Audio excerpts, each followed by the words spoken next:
एक पेड़ माँ के नाम, बाकी पेड़ बेईमानों के नाम। हनुमान बेनीवाल के आगे मोदी होती कोई नहीं चलता। रैलियां होती है, उनकी सभाएं होती है, मोदी की, भजनलाल की, ये रेला है बहुत बड़ा। साधु का सम्मान में आरएलबी मैदान में।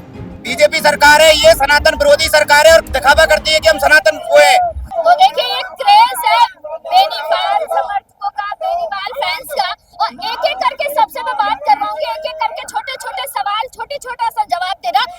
एक बात बताओ, साधु संतों का नाम लेती है सरकार की हिंदुत्व की रक्षा करेंगे, हिंदुओं को बचाएंगे, लेकिन अब साधु संत बैठे हैं खुद की रक्षा के लिए।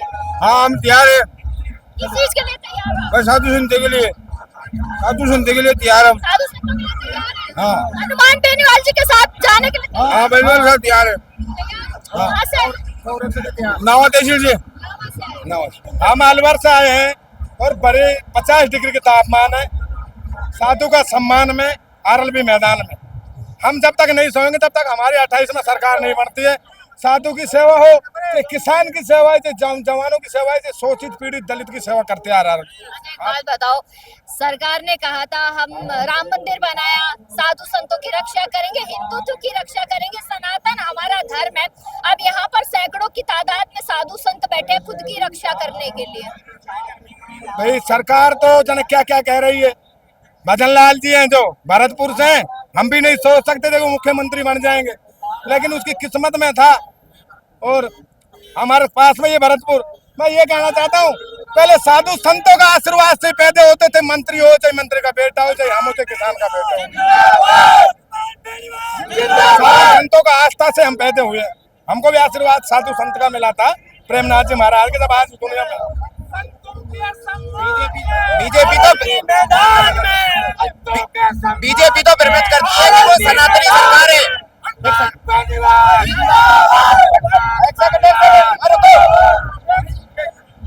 मैं मुख्यमंत्री के गांव से आता हूं, भरतपुर से। ये सनातन बीजेपी सरकार है, ये सनातन विरोधी सरकार है और दिखावा करती है कि हम सनातन वो है। आपने देखा होगा पश्चिम बंगाल के चुनाव में सभी नेताओं ने गमछा डाल के, भगवा रंग का पहन के, मंगलवार के दिन तिलक लगा के मछली खाई थी। ये गाय भी बेचते, ये सारा काम करते हैं भाजपा। ये संत विरोधी पार्टी है, संत विरोधी पार्टी नहीं होती तो आज बहराना गांव में न्याय मिल गया होता। मैं मुख्यमंत्री जी के गांव से आता हूँ, भरतपुर विधानसभा से, जो उनकी होम विधानसभा है, लेकिन अब वहाँ पे भी उनका कोई विकास कार्य इतना दिखा नहीं है। कम से कम उनको भरतपुर को तो जमन ऐसा कर देना चाहिए था कि कब कभार मुख्यमंत्री बने। नदबई में पुल भी है, पुल में भी बड़ा घोटाला, की पुलवली में घोटाला हुआ था, उसकी मांग को लेकर धरना दिया था।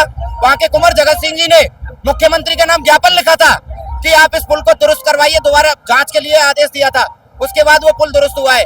जब खुद की सरकार में खुद के मंत्री है, खुद के एमएलए है, सब कुछ खुद का है, तब ये काम नहीं करा पा रहे, तो फिर कब ये काम कराएंगे? किस प्रकार से हम उम्मीद कर सकते हैं सरकार से जब साधु संतों के उसमें नहीं आ रहे?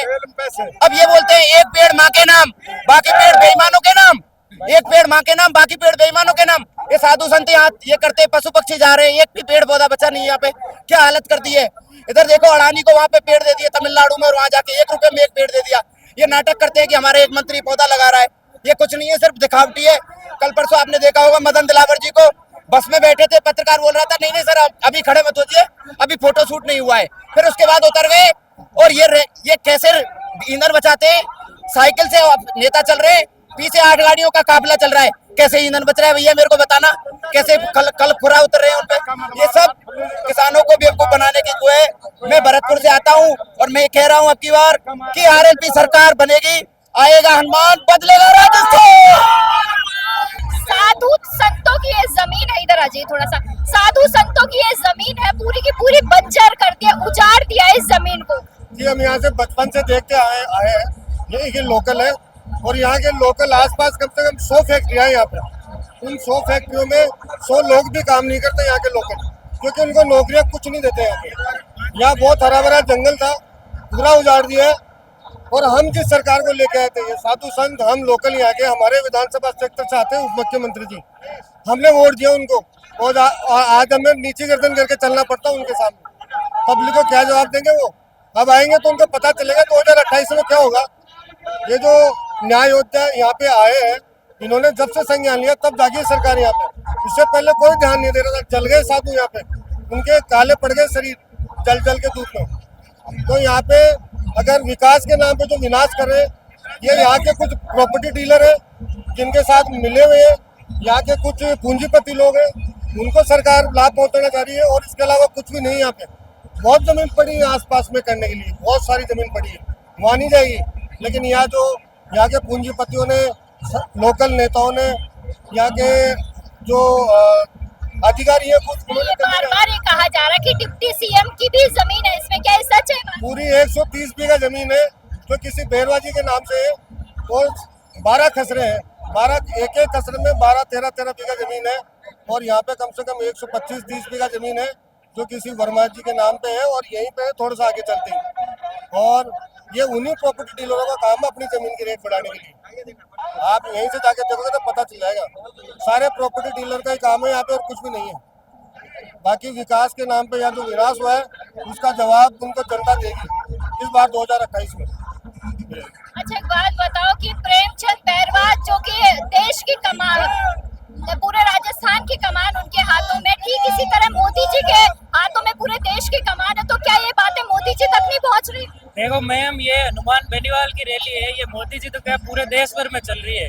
इसके वीडियो लाइव प्रशासन के माध्यम से मोदी जी की भी तो बीपी हाई हो रही होगी, आज उनकी भी बीपी ऊपर नीचे हो रही है। हनुमान बेनीवाल के आगे मोदी कोई नहीं चलता। रैलियां होती है, उनकी सभाएं होती है, मोदी की, भजनलाल की, ये रेला है बहुत बड़ा।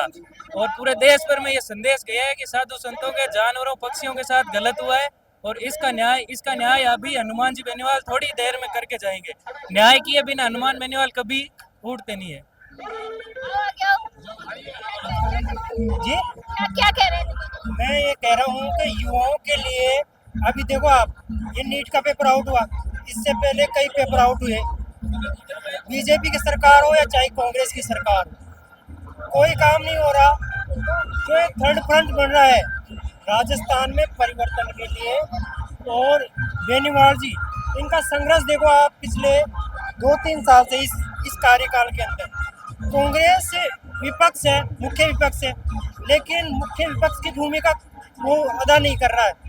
आप कहीं पे भी देखो, नेताजी कहीं पे भी कोई भी किसी को न्याय दिलाना हो, आज पूरे प्रदेश में न्याय योद्धा के नाम से नेताजी का फेमस हो चुके हैं। तो मैं ये पे भी लिखा रहता है, गाड़ियों पे भी लिखा रहता है न्याय का योद्धा। हाँ, तो न्याय मिलता है ना, न्याय की गारंटी है। अब यहाँ पे आए हैं तो ये 100% लिख के ले लो, संतों का सम्मान होगा, उनके सम्मान के साथ न्याय मिलेगा। इतना नहीं मैं कहना चाहता। 100% गारंटी है। हनुमान बेनीवाल जिंदाबाद, हनुमान बेनीवाल जिंदाबाद। देखिए, साधु संतों के साथ साथ आरएलपी कार्यकर्ताओं का भी जोश है। अच्छा, एक बात बताइए, हनुमान बेनीवाल जैसे नेता 2-4 और क्यों नहीं है राजस्थान में? शेर तो एक ही होता है मैम, राजा तो एक ही होता है मानने को, हर किसी का इतना कलेजा नहीं होता है। बात तो वाजिब है।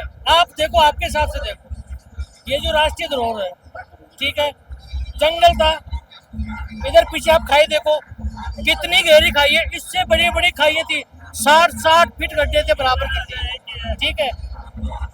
हम भी ठीक है, रिको का भी सम्मान करते, लेकिन वो लाइक जगह होनी चाहिए। इस धरोहर को क्यों, इस हमारे आसपास में इस जंगल में हर प्रकार के जीव जंतु जानवर रहते थे।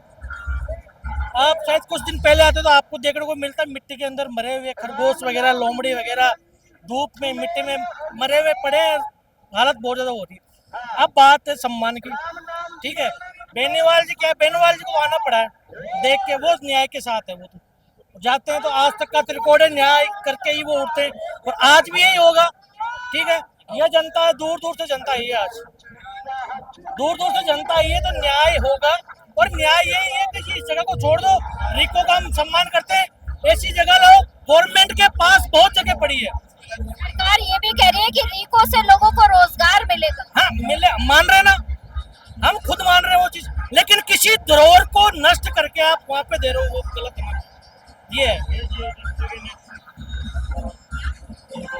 यहाँ पर दादू जी, संत हमारे दादू जी महाराज ने 1 खरब राम के नाम लिए थे, 12 वर्ष तक तपस्या करके 1 खरब नाम राम के एक पेड़ के नीचे बैठ के लिए थे। यहाँ के पशु पक्षियों के लिए उन्होंने अपनी देह तक त्याग करके उनको भक्षण के लिए दे दी। उनके साथ में 100 अन्य शिष्य, दादू दयाल जी महाराज के 100 शिष्य भी यहाँ पर पशु पक्षियों के लिए अपनी देह त्याग करके दे दी। और आज उन्हीं के संतों का यहाँ अपमान हो रहा है। इस जगह को जिन्होंने पशु पक्षियों को पाला पोसा, उनको आज उजाड़ कर दिया गया है। ये संतों की तपोभूमि है, इसे तपोभूमि रहने दो। ये यहाँ पर जीव जंतुओं की भूमि है, इसको वही भूमि वापस वही राम नाम की भूमि बनाने की हम कोशिश कर रहे हैं। लेकिन हमारी सरकार के जूं तक नहीं रेंग रही इस कार्य में, वो विघ्न डालती जा रही है। और इसको आज भी रिको का रेड जोन स्थापित किया जा रहा है, जहां पर केवल ऐसे व्यक्तियों को लाकर बसाया जाएगा जो पशु पक्षियों का भक्षण करेंगे।